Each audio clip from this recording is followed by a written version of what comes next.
I'm convinced of something as well. I'm convinced that alcohol and drugs do so much for me. I don't care what they do to me once I start. I'm very convinced of that. So not getting started is real important to me today.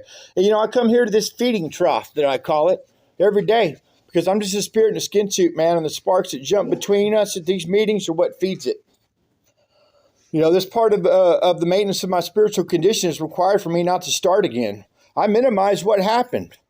The longer I stay sober, I forget what it was like to crawl around on my floor, snort any white speck, stand on my blinds for days. I forget that.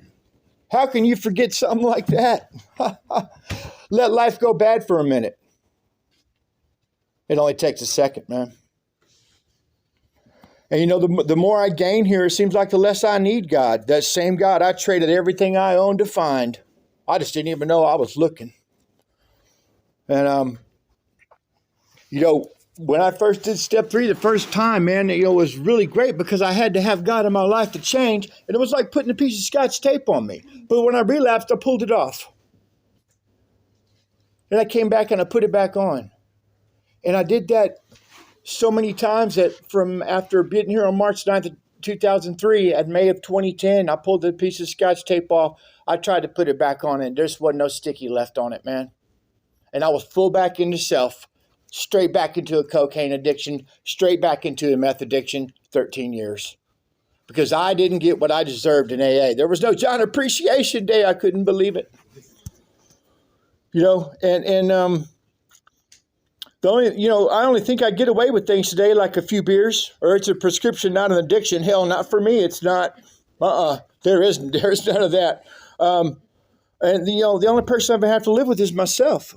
It wasn't working out when I got here, and I didn't walk in on the winning streak because the 50-meter freestyle carpet search and the car that goes on autopilot every time I get drunk to the dope house gets real old. I have no choice today but to trust God and the promises on page 63. When he said he provides what we needed if we kept close to him, perform his work well, I have to trust that. And when my wants are what God wants for me, I'm there. Page 25 says so. It says we've been rocketed to a fourth dimension of existence, which we never dreamed. When I get blocked and don't come here or don't call somebody or pray, it's because I don't want to hear God's will for my life, man. And that's how I find out what it is, the tools that were handed me here.